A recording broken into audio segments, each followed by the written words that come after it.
Hi, I'm Tova, President and co-founder of Wellspring Counseling, and welcome to Wellspring on the Air.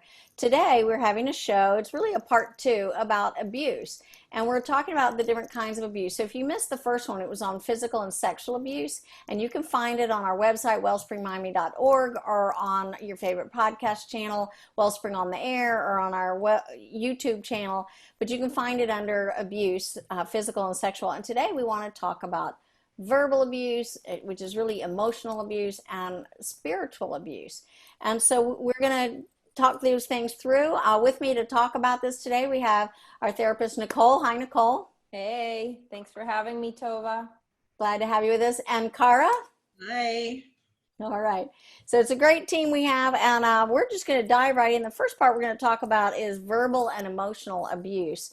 And so, Nicole, why don't you jump into this and kind of define this for us? So yes, so emotional abuse is a way to control another person by using emotions to criticize, embarrass, shame, blame, manipulate, okay? And so in general, a relationship is emotionally abusive when there is a consistent pattern of this, okay? Abusive words, bullying behaviors.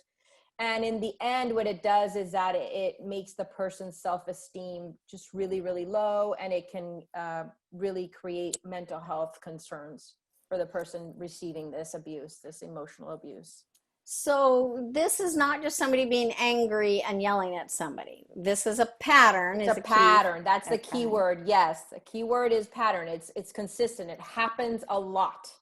And the purpose of the pattern is what again? Just control. It's a control of the victim. It's for isolating and silencing them. So why would I want to do that? To have complete power over that person and have that person do whatever you want them to do. Okay. So it makes me think of things like, so I want to control the person so they don't leave me. So I maybe emotionally tell them, if you leave me, you'll never find someone as good as me, or I'll take the children from you, or no one will believe you, or you're the bad wife or a bad Christian, worse yet, right? So I can control you so you don't leave is one reason, and they're insecure people who are afraid of abandonment. Or I want to control you to get my way so I don't have to do any of the work in the house. I don't have to do any of the chores or any of the help in any way. I don't have to help in any way. You do it all. Yeah. So so I control you so you do all the work, and I don't have to. Or why else would we want someone to control? What would be the outcome? So you don't leave me so I don't have to work. What else? I think one of them is also just being able to put you down so I feel better. So if I have power over you, I don't feel powerless in life, in the world, in myself. That's why so often abusive people are very, very insecure. They need to have power in order to justify that there's someone important, or that they didn't achieve because they didn't work hard. So they spend their whole life not working hard. Consequently, they have no life achievements, and now they need to feel icky about that. So, but if I have power over you, I'm still better than you, right? Yes. So what are some of the tactics, Nicole, for some of manipulation? Some of these are yelling, swearing, name calling, insulting, mocking, threatening, intimidating, ignoring or excluding, isolating, humiliating in front of people. Oh, well, that's a bunch. You got to flesh out a couple of those. And Kaara, you can jump in. Yeah. Pick one of those. Gaslighting, right? So all right, describe gaslighting. That. Yeah, gaslighting is when the person distorts the truth. So you start questioning yourself. They make it sound as though what you're saying isn't real. They make it where you're now confused. You're like, did that really happen? Did that not happen? You're literally questioning reality. So it's like, I didn't say that, or that never happened, or no, that's not the way that came down, right? So you make the person feel crazy. Yes. Which is very intimidating. So, all right, so there's gaslighting, making somebody feel kind of crazy. What else is there? Go back, pick one of those. Let's flesh it out. Yes, so isolating. And that's when they start, telling you things that maybe you can't do. Yeah. They don't want you to see your friends. They don't want you to see your family. They're starting to restrict your movements. And they can do that by maybe talking bad about these people or about you with your relationship with them, right? That's that emotional piece and psychological piece. So so they make that relationship seem bad so that you're not with that, you don't engage with that person, and so you start now isolating from your support system, and then the only support system you have is that person that's hurting you now. Yeah, and to maintain this kind of a abusive relationship, they do have to eventually isolate them. That's one of the key things we can find is the friends we're not going to, they pick a fight with this friend, so I'm not going to their house anymore. And then, pick a fight with a family member, the mother-in-law, or criticize, how ridiculous that friend of yours, she's just no good. And, all of this, so that slowly but surely they're isolated. So isolation is powerful. I think similar to isolation, or maybe different, but is ignoring. So not speaking. So it's not always, emotional abuse is not always actively loud and yelling. It might be when you push them to an edge. But if I control the information I give you or my response, so you don't know, you're on eggshells and you don't know if I'm mad at you, if I'm going to speak to you again in 2 days or 5. Silent treatment, right? Silent treatment. Yeah, and all these are ways of making you feel insecure. Even withholding information. So I'm not going to tell you where I was, where I'm going, what time I'm coming home, where the money is. I'm not going to tell you how it got spent. I'm not going to tell you about my job or my work or my plans for the future. So you're left, you can't plan, you can't have control of your life because this other person is keeping you uninformed. And then, and so that keeping you in the dark, so you're helpless to act is another one. Go back to one more on your list. Okay, let's see. I have threatening and intimidating. So talk about some of the threats might come out. So if you go see your friend, I won't, I don't know, give you money, maybe something like that. And I have seen this played out in relationships, yes, with couples, right? Where the threatening comes in with, I want to go, be with my girlfriends or hang out with my girlfriends. And the verbally abusive partner would either say things like, if you do that, then it shows that you don't love me because you are spending time away from your family. And what kind of mother are you who would abandon her children to go and frolic and do this frivolous activity with your girlfriends? So it proves, the evidence is now, you're leaving us. So that's where kind of like the gaslighting and the threats come in, because it's like a combination of, you are a bad parent, you are an inferior person, you don't love your family. Like all of those messages are being delivered with the fact that all you want to do is have a girls' night. And which mother would do that to her family? Go, hang out for a girls' night. And then the threat could be, if you do go, then I'm not going to speak to you, or I am going to withhold money that you need to go on this trip, or I am going to not provide just basic things. And so then that person is left with, do I go and then I feel like I am a crappy mom? And if I go, where is the money? Or even pulling the kids into it. I'm going to tell the kids that you just don't want to be with them and you're just going to be with your friends. That's a powerful threat. The kids are going to know that you're just blank, whatever is being accused, and so that's a threat. Even using the kids, that's huge. Using the kids against. And even the emotional verbal abuse threat of, if you divorce or if you leave or if you tell people about this, I'll take the kids. No one will believe you because you're such a bad mom or dad or whatever. No one will, I have the power to ruin your reputation is a threat in the family with the kids. Plus, like you said, money and access to things and information and, all of those things are threats that we can have. Other ones that you want to hit on? I think humiliating.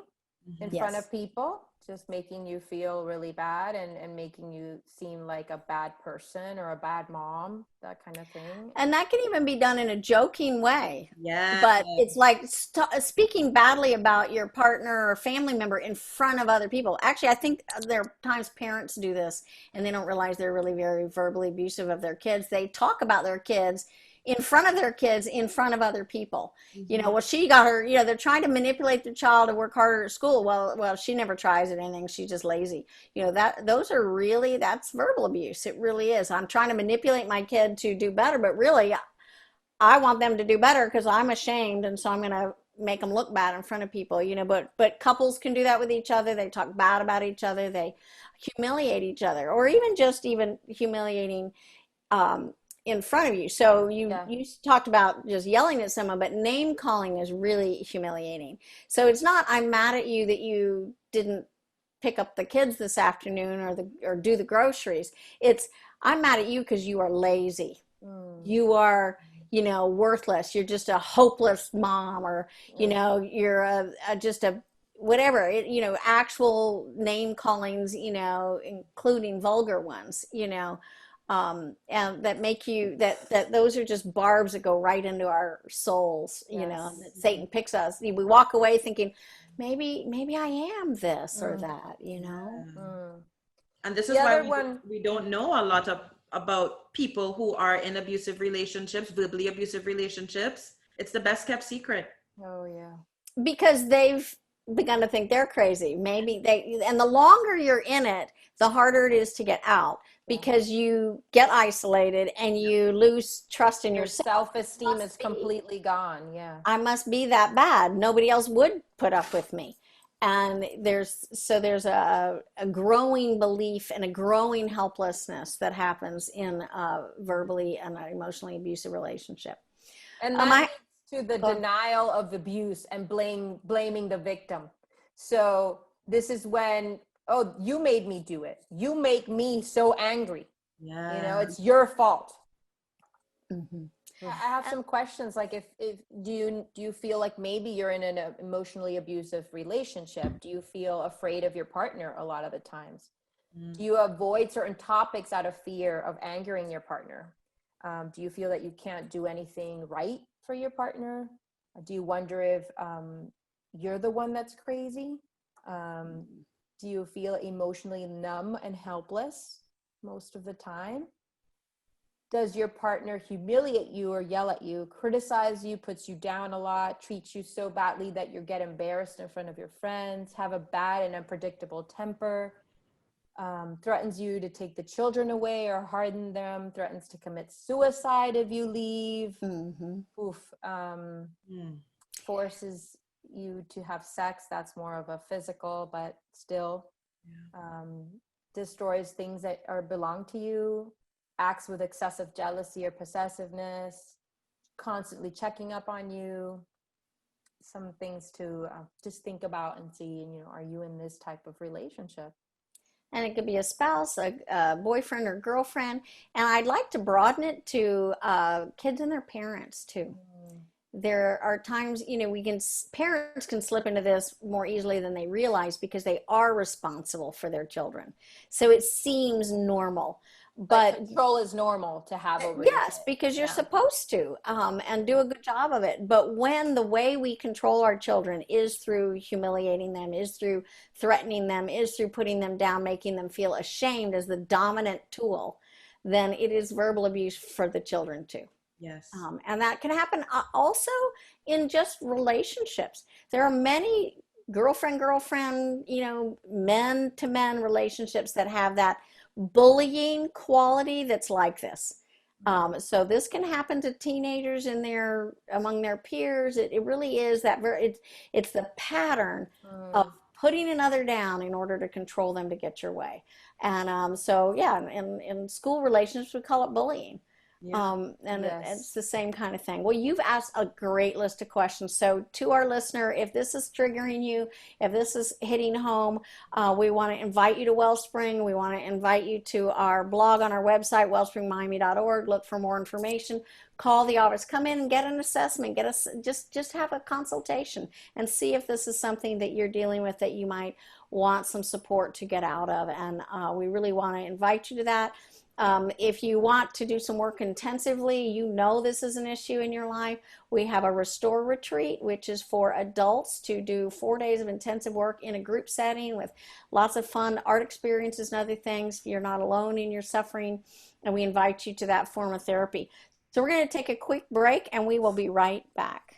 Welcome back to Wellspring on the Air with Tova and Nicole and Kaara, and today we're talking about emotional and verbal abuse and spiritual abuse. If you missed the beginning of the show, you can find us at your favorite podcast channel, Wellspring on the Air, or on our website, wellspringmiami.org, and look at our blog and just search in what you want to search for, and it'll come up with resources, talks, documents, resources in the community that on these topics. But today we're talking about abuse, and we did also do an earlier recording on sexual abuse and physical abuse, so you're welcome to look for that if that is a better, more fit to what you're listening to today. But we're going to continue talking. We've been talking about emotional and verbal abuse, but we're going to move a little bit to spiritual abuse, and that's not something people have heard about so often. So I know, Kaara, you were going to kind of define this for us and tell us about what does it mean to have spiritual abuse? So according to the National Domestic Violence Hotline, spiritual abuse refers to a church leader, elder, faith leader, inflicting abuse on congregation members, often by creating a toxic culture within the church or group by shaming or controlling members using the power of their position. However, spiritual abuse can also occur in an intimate partner relationship. And much like you have the power differential between, say, a pastor and the congregants, there can be a power differential in an intimate relationship where one person is using the holy text to enforce or manipulate, similar to what we talked about with the verbal abuse, but they're using the Bible or whatever their holy text is, they're using it to manipulate and control their partner. So let's review for a second. So emotional abuse is where we get control over another person for our own purposes by manipulating their emotions. So we shame them. Shame is the biggest one, but our purpose is to get whatever we want: more money, more power, less work, our higher self-esteem because they're put lower, the power trip. So we want to get all that through manipulating their emotions. So spiritual abuse is where somebody their tool for manipulating someone's emotions is the Bible or another faith text too, right? Yes. So let's flesh that out. What does that look like? It's the man who says you're supposed to submit, and that means the dishes are always yours. Right. And it's a little bit, sometimes it's a little bit more sinister than that. Yes. because in normal couples, that's like the constant argument, right? That's kind of like a normal thing we debate over. I think what becomes problematic is when it's done in a manipulative way, and it's really the person who is receiving it really feels shame and guilt on themselves, and that is disproportionate to what the scripture is actually telling us, right? Go ahead. Well, go ahead. Yeah, flesh that out for us. Yeah, so I was going to talk about some of the signs of spiritual abuse between intimate partners, because this is kind of tricky, especially if both of you are of the same faith. Then it's really, really tricky because it can feel like what the person is saying is true.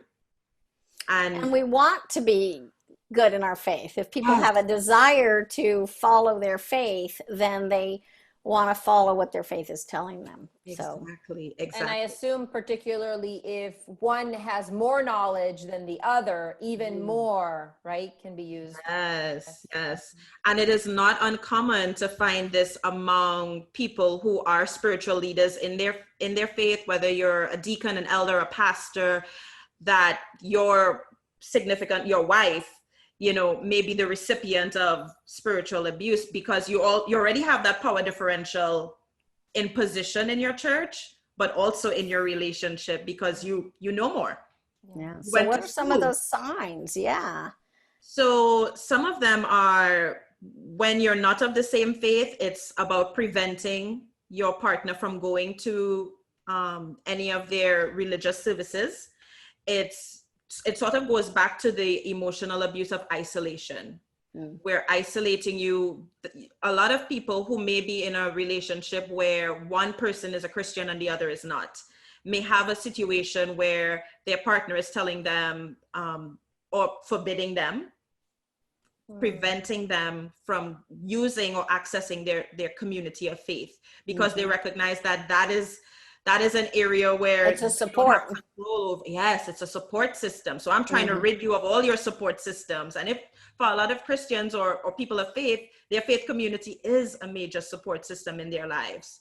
Another one would be to use your religious beliefs to belittle you, manipulate you, or shame you. So for example, we know in the marriage context of Christianity, where the Bible does say, wives, submit to your husbands. This is like a classic, right? And imagine now that the husband is saying, the Bible says, wives, submit to your husbands. Therefore, you are to do everything that I say and everything that I tell you to do. And if you don't do it, it means that you're not obeying God. Right. So we bring God in as the heavy. Yes. Something wrong with you, and so you should feel ashamed. Not a good Christian, not a good wife, not obedient to your God, and so that it can get. It's when it's taken to these extremes, and the purpose is not to have. If the goal is to have a healthy, balanced home, couples can work out that who leads and doesn't lead amongst themselves. But if the goal is, I want to have power over you, I want you to feel ashamed, I want you to feel controlled by me, and I get my way in everything, and you have no participation, that's that tipping of it, right? That's the tipping point, exactly. And another example of spiritual abuse is sometimes when someone of faith blames you for being depressed or anxious.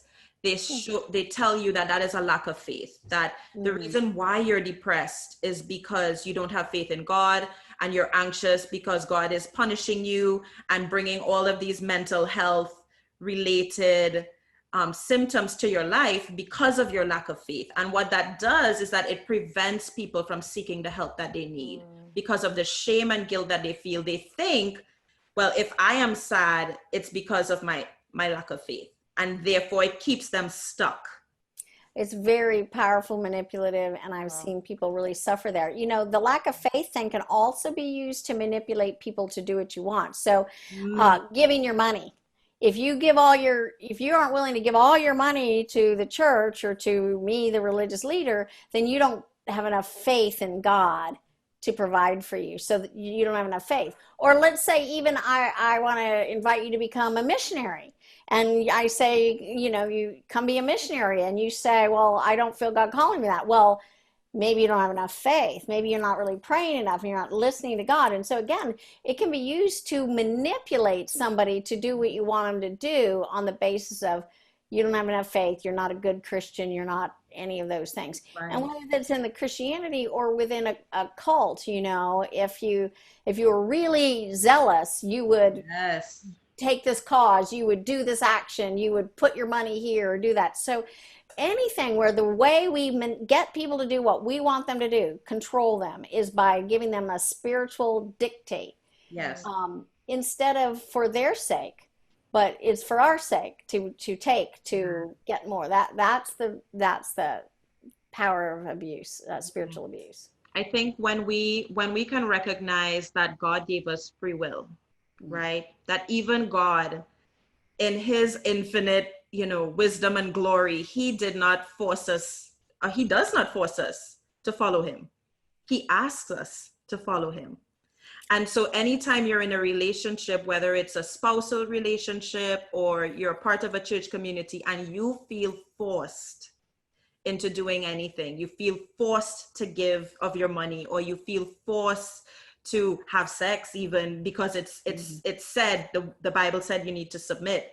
If you are feeling forced, I think that is where the fine line is. That's where we're now crossing over into abuse, because God doesn't even force us.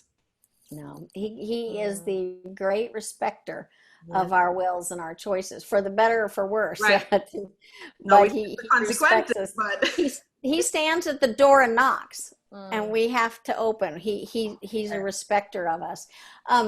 I want to mention a book here called The Subtle Power of Spiritual Abuse by Jeff Van Vonderen. It's been around for a while, but it is the best. If you're a listener and you're wondering, wow, maybe that's spiritual abuse that's happening in my life, that book is wonderful. You're also welcome to Wellspring, come to us, wellspringmiami.org. But Jeff Van Vonderen, The Subtle Power of Spiritual Abuse. And backtracking to the verbal abuse one, I think Patricia Evans, The Verbally Abusive Relationship, is probably the best description. It's not a Christian book, but it's a great book about describing verbal abuse and how to manage it and how to counter it and how to recognize it. So we're at the end of our time, but Nicole, I know you had a text for us that to me is the opposite. So would you read us that text? Yes. So 1 Corinthians 13:4-8 says, love is patient, love is kind, it does not envy, it does not boast, it is not proud. It does not dishonor others. It is not self-seeking. It is not easily angered. It keeps no record of wrongs. Love does not delight in evil, but rejoices with the truth. It always protects, always trusts, always hopes, always perseveres. Love never fails. And so this is kind of the opposite of what we're talking about, right? Mm-hmm. Mm-hmm. Yeah. It is. So when we use our words and people's emotions that God has given them, to get our way and to control other people, we have wounded them, and we have not given them choice the way God does. He stands and knocks, and so we want to be like that with others. We want to invite people to spiritual things, to good things, to invite people to love us, invite people to stay living with us, invite people to serve us, because we need service in our homes from each other. But that's not the same thing as shaming people into doing it. So you guys have done a great job of this. It is time for us to wrap up. If you missed the beginning of the show, you can find us at wellspringmiami.org. Go to our blog and type in any keywords and see what you can find there for resources for you. And so it's time to wrap up with Tova and Nicole and Kaara with Wellspring on the Air, because hearts and minds matter.